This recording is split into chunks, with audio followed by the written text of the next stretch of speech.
Video शुरू करने से पहले नीतीश बाबू का एक बयान सुनिए। हर पांव में एक ही नंबर का जूता नहीं होता। विकास का ये पैमाना देखा जाए कि कौन सा राज्य समृद्धि के मामले में राष्ट्रीय औसत से कितना दूर है। मुख्यमंत्री नीतीश कुमार बिहार को विशेष राज्य का दर्जा दिलाने के लिए इसी रीजन का सहारा लेते हैं। उनका कहना है कि झारखंड से अलग होने के बाद बिहार पैसे की कमी और गरीबी से जूझ रहा है। ऐसे ही टीडीपी के मुखिया चंद्रबाबू नायडू भी नीतीश बाबू के सुर से सुर मिलाकर आंध्र प्रदेश के लिए स्पेशल स्टेटस की मांग कर रहे हैं। लेकिन अब मामला दिलचस्प हो गया है। क्यों? क्योंकि 2024 लोकसभा चुनाव में बीजेपी बहुमत से पीछे रह गई थी और बीजेपी ने सरकार बनाने के लिए नीतीश कुमार और नायडू का साथ लिया है। सिर्फ साथ ही नहीं बल्कि एक तरह से ये दोनों फिलहाल इंडिया में किंग मेकर हैं। अरे मतलब ये इंडिया गठबंधन वाला नहीं बल्कि देश वाला, यानी भारत में ये दोनों किंग मेकर हैं। ऐसे में विशेष राज्य का दर्जा एक बार फिर उठने लगा है। यहाँ तक कि जेडीयू के वरिष्ठ नेता केसी त्यागी ने कहा है कि बिहार को विशेष दर्जा दिया जाना चाहिए। ये ऐसी बात है जो हमारे दिल में। अब यार आम आदमी के लिए नेताओं के दिल का हाल जानना तो बहुत मुश्किल है, वो तो मैं आपको बता भी नहीं सकता। लेकिन राज्यों को मिलने वाला स्पेशल स्टेटस क्या है? आंध्र प्रदेश और बिहार सालों से इसकी मांग क्यों कर रहे हैं? क्या बीजेपी नीतीश कुमार और चंद्रबाबू नायडू की इस मांग को मानेगी? ये सब मैं आपको जरूर बता सकता हूँ और वीडियो के लास्ट तक अगर आप मेरे साथ रहे तो आपके सारे सवाल के जवाब मिल जाएंगे। तो चलिए शुरू करते हैं। देखो, आसान भाषा में और एक लाइन में अगर बात करें तो मामला सारा पैसे का है और इसे समझने के लिए पहले आपको ये समझना होगा कि राज्य और केंद्र यानी स्टेट और सेंटर के बीच पैसे का बंटवारा कैसे होता है। अब केंद्र सरकार और राज्य की सरकारों की मेन कमाई कई तरह के टैक्स के जरिए होती है।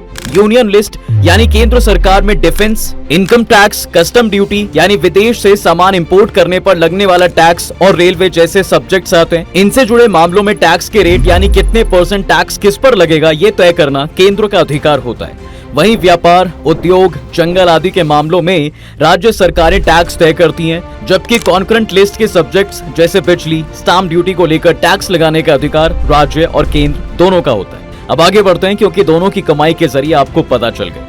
अब भारत में सेंट्रल गवर्नमेंट की कमाई जनरली स्टेट से ज्यादा होती है। इसलिए कॉन्स्टिट्यूशन के आर्टिकल 275 के जरिए संसद यानी केंद्र सरकार को इस बात का अधिकार होता है कि वो उन राज्यों को जरूरी ग्रांट्स यानी मदद दे सके जिन्हें उसकी नजर में मदद की ज्यादा जरूरत है। ऐसे में कमाई का वो हिस्सा जो केंद्र सरकार राज्यों के साथ बांटती है उसे डिविजिबल पूल यानी बांटा जा सकने वाला राजस्व यानी इनकम कहते हैं। अब सेंट्रल और राज्य में कमाई का बैलेंस बंटवारा यानी कि बराबर बंटवारा कैसे होगा? राज्यों को डिविजिबल पूल से कितने % पैसे मिलेगा ये तय करना और कंट्रोल करने का काम वित्त आयोग का होता है। उम्मीद है यहाँ तक आपको दो चीजें तो समझ में आ गई होंगी कि केंद्र और राज्य की इनकम कैसे होती है और कितना पैसा किसे मिलेगा और कौन तय करेगा ये भी पता चल गया होगा। तो अब आते हैं स्पेशल स्टेटस पर। अब वैसे तो भारत के संविधान में किसी राज्य को दूसरे राज्यों की तुलना में स्पेशल दर्जा या कोई विशेष लाभ देने जैसा कोई रूल नहीं है और साल 1969 तक केंद्र के पास राज्यों को ग्रांट्स देने का भी कोई तय मानक नहीं था। लेकिन केंद्र की ओर से राज्यों को डेवलपमेंट्स और इकोनॉमिकल सपोर्ट की योजनाओं के जरिए ही ग्रांट्स दिए जाते थे। माने आप जितना काम करोगे आपको उसके लिए पैसा मिल जाएगा। मसलन किसी राज्य में पुल बनाना है बड़ा तो उसके लिए भी ग्रांट मिल जाएगी। लेकिन साल 1969 में ही भारत के 5th फाइनेंशियल कमीशन ने आर्थिक और भौगोलिक दिक्कतों का सामना करने वाले राज्यों को विकास में मदद के लिए विशेष राज्यों का दर्जा देने की शुरुआत की। यानी कब से आया स्पेशल स्टेटस वाला फंडा? 1969 से। अब ये पता चलेगा कि किस राज्य को स्पेशल स्टेटस मिलना चाहिए। इसके लिए कोई नियम पैमाना है क्या? बिल्कुल है। एक नहीं बल्कि 5 पैमाने। एक बार जो कागजों में लिखा हुआ है वो समझ लो, फिर एग्जाम्पल से समझाऊंगा तो आसानी से समझ में आ जाएगा। पहला, राज्य का जमीनी इलाका पहाड़ी और दुर्गम यानी ऐसा इलाका जहां पहुंचना या जिससे संपर्क करना बहुत मुश्किल है। दूसरा, राज्य की आबादी कम हो या आबादी का बड़ा हिस्सा आदिवासी समुदायों से हो। तीसरा, राज्य की लोकेशन रणनीति तौर पर दूसरे देशों की सीमाओं से सटी हो यानी बॉर्डर स्टेट हो। चौथा, आर्थिक और इंफ्रास्ट्रक्चर के मामले में राज्य पिछड़ा हुआ हो। पांचवा, राज्य के फाइनेंस का ठीक से इस्तेमाल नहीं हो पा रहा हो। जो राज्य इन 5 पैमानों पर फिट बैठता है, योजना आयोग के तहत बना राष्ट्रीय विकास परिषद उन राज्यों को स्पेशल कैटेगरी स्टेटस देता है। इन पैमानों के आधार पर 1969 में पहली बार 3 राज्यों जम्मू कश्मीर, असम और नागालैंड को स्पेशल SCS का दर्जा मिला।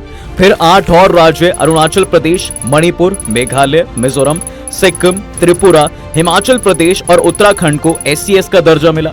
माने अब तक कुल 11 राज्यों को विशेष दर्जा हासिल है। अब देखो, बेसिक मैथ्स तो समझ में आ गई होगी कि स्पेशल स्टेटस क्या होता है, कैसे मिलता है और कौन देता है। अब आते हैं मुद्दे पर कि भैया फायदे क्या होते हैं, क्यों इसके पीछे इतना बवाल मचा हुआ है। देखिए, स्पेशल कैटेगरी स्टेटस और SCS यानी विशेष दर्जा प्राप्त राज्यों को कार्गिल मुखर्जी फॉर्मूले के हिसाब से फंड्स मिलते थे। इस फॉर्मूले के तहत तय किया गया कि केंद्र से राज्यों को जो भी मदद दी जाती है उसका 30% हिस्सा स्पेशल कैटेगरी स्टेटस वाले राज्यों को दिया जाएगा। बाकी बचे पैसे को जनरल कैटेगरी वाले राज्यों को केंद्र की आर्थिक मदद का 70% हिस्सा दिया जाएगा। कार्गिल मुखर्जी फॉर्मूले के तहत विशेष राज्यों को मिलने वाली आर्थिक मदद 90-10 के रेशियो में दी जाती थी, यानी इसके मुताबिक केंद्र से मिलने वाली मदद का 90% हिस्सा ग्रांट के तौर पर, जबकि 10% हिस्सा बिना ब्याज के कर्ज के तौर पर मिलता था। जबकि जनरल कैटेगरी वाले राज्यों के लिए ये रेशियो 60-40 या 80-20 का था। माने जनरल कैटेगरी वाले राज्यों की तुलना में विशेष दर्जा प्राप्त राज्यों पर कर्ज की रकम चुकाने का बोझ बेहद कम होता है। और आसान भाषा में कहूं तो यहाँ भी जनरल वाला ही पिस रहा है। हालांकि 2015 से शुरू हुए 14 फाइनेंस कमीशन का कहना था कि स्पेशल कैटेगरी स्टेटस केंद्र के रिसोर्सेज पर बोझ है। 14वें और उसके बाद 15वें वित्त आयोग की सिफारिशों के बाद विशेष दर्जा पाए राज्यों को केंद्र से दी जाने वाली मदद डिविजिबल पूल के टैक्स डिवॉल्यूशन को बढ़ाकर पूरी की जाती है। माने 14वें वित्त आयोग का कहना था कि राज्यों को जो भी मदद देनी है वो उन्हें मिलने वाली राजस्व की हिस्सेदारी बढ़ाकर पूरी कर दी जाए। इसे ऐसे समझिए कि 13वें वित्त आयोग के मुताबिक केंद्र की टैक्स से होने वाली कमाई का 32% हिस्सा राज्यों को दिया जाता था, लेकिन 14वें वित्त आयोग के आने के बाद इसे 10% बढ़ाकर 42% कर दिया गया। इसके बाद विशेष दर्जा पाए राज्यों को मदद देने के लिए कार्गिल मुखर्जी के पुराने फॉर्मूले वाले प्रोसेस को खत्म कर दिया गया। हालांकि विशेष दर्जा वाले राज्यों को customs duty, excise duty, income tax और कॉर्पोरेट टैक्स में छूट का प्रावधान अभी भी है, ताकि इन राज्यों में नई इंडस्ट्रीज और इन्वेस्टमेंट्स को बढ़ावा मिल सके। अब जब इतना आपको सब कुछ समझ में आ गया है तो चलिए अब बिहार चलते हैं ना, और देखते हैं कि नीतीश कुमार बिहार के लिए विशेष दर्जे की मांग क्यों करते रहे।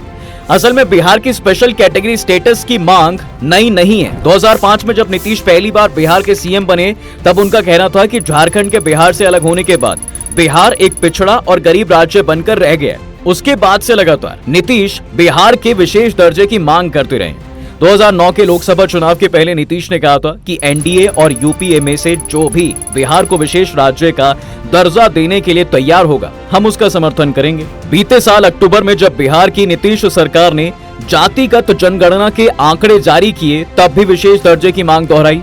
24 जनवरी 2024 को कर्पूरी ठाकुर की जयंती के मौके पर नीतीश जी ने कहा कि बिहार की तरक्की के लिए विशेष दर्जा दिए जाने की जरूरत है। बिहार के तर्क हैं कि राज्य की गरीबी और प्राकृतिक संसाधनों की कमी के अलावा राज्य में सिंचाई के लिए पानी की कमी है। राज्य के उत्तरी इलाके में नियमित बाढ़ और दक्षिणी हिस्से में सूखे की समस्या रहती है।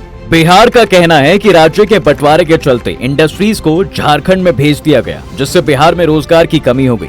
बीते साल नीतीश ने विशेष दर्जे की मांग के साथ ये तर्क भी दिया था कि बिहार में लगभग 94 लाख गरीब परिवार रहते हैं। ऐसे में अगर 5 साल के लिए विशेष राज्य का दर्जा मिलता है तो बिहार सरकार को योजनाओं में लगाने के लिए जरूरी 2.5 लाख रुपए जुटाने में कुछ मदद मिलेगी।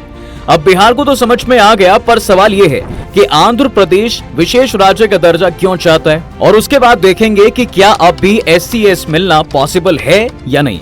देखो, 2014 में जब आंध्र प्रदेश को बांटकर नया प्रदेश तेलंगाना बनाया गया तब उसके राजस्व में आई कमी की भरपाई के लिए केंद्र की यूपी सरकार ने आंध्र प्रदेश को विशेष राज्य का दर्जा देने का वादा किया था। इसके बाद केंद्र में मोदी की सरकार बनने के बाद नायडू ने भी आंध्र प्रदेश को विशेष दर्जा देने की मांग की। वो 2019 तक राज्य के सीएम रहे। 2019 में जब जगन मोहन रेड्डी आंध्र प्रदेश के सीएम बने तो उन्होंने भी यही मांग दोहराई ताकि राज्य की फाइनेंशियल कंडीशन को सुधारने के लिए केंद्र से ज्यादा पैसा मिल सके। अब अगस्त 2014 में केंद्र सरकार ने प्लानिंग कमीशन को खत्म कर इसकी जगह नीति आयोग बनाया था। इंडियन एक्सप्रेस की एक रिपोर्ट के अकॉर्डिंग आंध्र प्रदेश सरकार ने नीति आयोग को टैक्स ट्रांसफर के बाद राज्य को हुए घाटे के बारे में बताया। आंध्र सरकार ने कहा कि 14वें वित्त आयोग ने 2015 से 20 तक 5 साल की अवधि के लिए अनुमान लगाया था कि आंध्र प्रदेश को 22,113 करोड़ रुपए के राजस्व का घाटा होगा। असल में ये घाटा 66,362 करोड़ रुपए का हुआ। आंध्र प्रदेश के बंटवारे के पहले राज्य पर कुल कर्ज 97,000 करोड़ रुपए था, जो 2018-19 तक बढ़कर 2,58,928 करोड़ रुपए हो गया, जो आज और बढ़कर 3.15 लाख करोड़ रुपए से ज्यादा हो चुका है। आंध्र प्रदेश सरकार का तर्क है कि राज्य का बंटवारा असमान और अन्यायपूर्ण तरीके से हुआ। विभाजित आंध्र प्रदेश को राज्य की लगभग 60% आबादी के अलावा इतना ही कर्ज और देनदारियां हिस्से में आई, जबकि राज्य का राजस्व सिर्फ 47% बचा है, यानी 13% का घाटा उन्हें उठाना पड़ा। आज के आंध्र प्रदेश में मुख्य रूप से सिर्फ खेती होती है, उसका प्रति व्यक्ति राजस्व भी तेलंगाना से बेहद कम है। आंध्र प्रदेश सरकार का कहना है कि केंद्र की यूपीए सरकार ने राज्य के बंटवारे की शर्त के रूप में यह वादा किया था कि उसे 5 साल के लिए विशेष दर्जा दिया जाएगा, साथ ही राज्य के विकास के लिए नए इन्वेस्टमेंट्स और फाइनेंशियल हेल्प भी दी जाएंगी। अब देखो, पैसों का मामला है कि नहीं, नजर तो आ रहा है, इसलिए अब आखिर में ये भी देख लेते हैं कि क्या अब किसी राज्य को स्पेशल कैटेगरी स्टेटस का दर्जा दिया जा सकता है। तो दोस्तों, जैसा मैंने शुरू में बताया कि संविधान में किसी राज्य को दूसरे की तुलना में स्पेशल ट्रीटमेंट देने का कोई प्रावधान नहीं है। राज्य को केंद्र की तरफ से आर्थिक मदद के लिए स्पेशल कैटेगरी का दर्जा योजना आयोग देता था। 2014 में ही मोदी सरकार योजना आयोग को खत्म कर उसकी जगह नीति आयोग लेकर आई थी। नीति आयोग के पास अब स्पेशल कैटेगरी स्टेटस के आधार पर किसी राज्य को स्पेशल फंड देने की पावर नहीं है। तो अब किसी भी राज्य को विशेष दर्जा देने के लिए केंद्र को नए सिरे से कोई प्रस्ताव पारित करना होगा। पर क्या बीजेपी ऐसा करेगी? देखो, 2014 में जब केंद्र में एनडीए की सरकार बनी, तब नायडू की पार्टी एनडीए का हिस्सा थी। नायडू ने उस समय भी आंध्र प्रदेश को विशेष दर्जा देने की मांग की थी। जब केंद्र ने उसकी मांग नहीं पूरी की तो 2018 में नायडू ने केंद्रीय मंत्रिमंडल में शामिल अपने 2 मंत्रियों को इस्तीफा दिलवा दिया और खुद एनडीए से अलग हो गए। इसके बाद नायडू लगातार इस मांग को लेकर प्रयास करते रहे। आंध्र प्रदेश की विधानसभा में उन्होंने कहा कि वो इसके लिए बीजेपी के बड़े नेताओं से मिलने 29 बार दिल्ली गए। जगन मोहन रेड्डी ने उनकी इस असफलता को लेकर लगातार हमला किया। हालांकि जगन ने फरवरी 2024 में विधानसभा में कहा कि वो चाहते हैं कि किसी भी पार्टी को लोकसभा में पूर्ण बहुमत ना मिले, ताकि आंध्र प्रदेश विशेष दर्जे की मांग के लिए केंद्र से सौदेबाजी कर सके। अब नायडू के पास वही मौका है, तो देखना दिलचस्प होगा साहब कि आगे क्या होगा। आपको क्या लगता है कि ये एससीएस की मांग सही है? कमेंट में जरूर बताएं। वीडियो अगर पसंद आई है तो इसे लाइक और शेयर जरूर करें और चैनल को सब्सक्राइब करना बिल्कुल ना भूलें।